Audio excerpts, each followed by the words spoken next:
Yesterday, I released a video called The College Your Child Commits to Could Be in Financial Trouble. And in less than 24 hours, this happened. Anna Marie College in Massachusetts just announced it's shutting down at the end of this semester.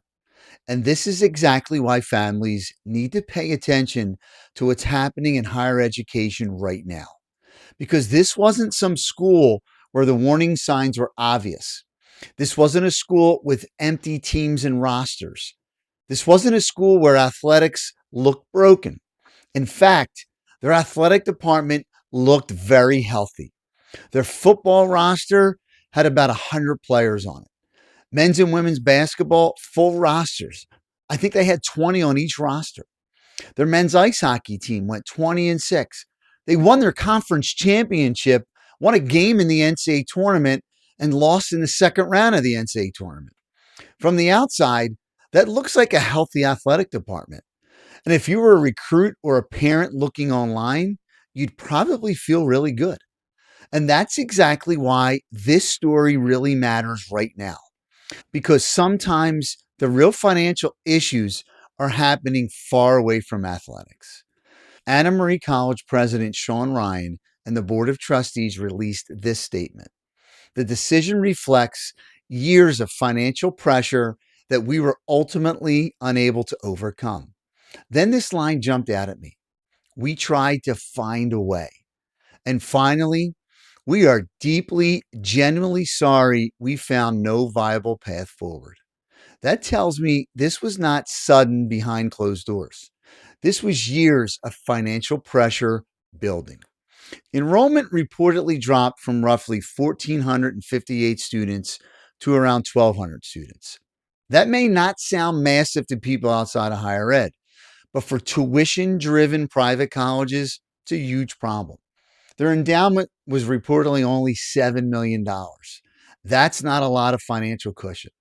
And just weeks ago, Massachusetts officials publicly questioned whether the school had enough resources to survive another 18 months. And then, boom, the college made the announcement. This is the part I keep thinking about.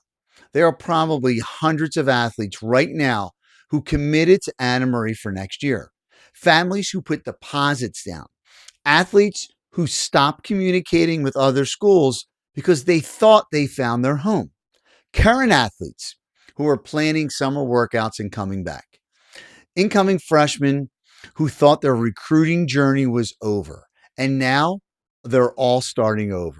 It's now late April. Guys, that's brutal. And don't dismiss this as a small Division III issue. We've already seen schools move from Division I to III, cut sports, merge institutions, close campuses, and quietly deal with major financial pressures. And I could tell you from sitting inside college athletics, there are more schools dealing with financial pressure than people realize, especially in the Northeast section of the United States. So, parents, your recruiting questions can't be just, do I like the coach? Do I like the uniforms? The facilities are good. You better start asking, how healthy is your school? What does enrollment look like? Are they growing? Are they cutting? Are they stable? Because in today's college landscape, getting recruited is only step one. Making sure the school still exists 4 years later, that's now part of the evaluation process too. And this is at Division I, II, and III. Guys, I'm sorry I had to make this video, but unfortunately, we're going to see more of this in the future. We'll see you soon.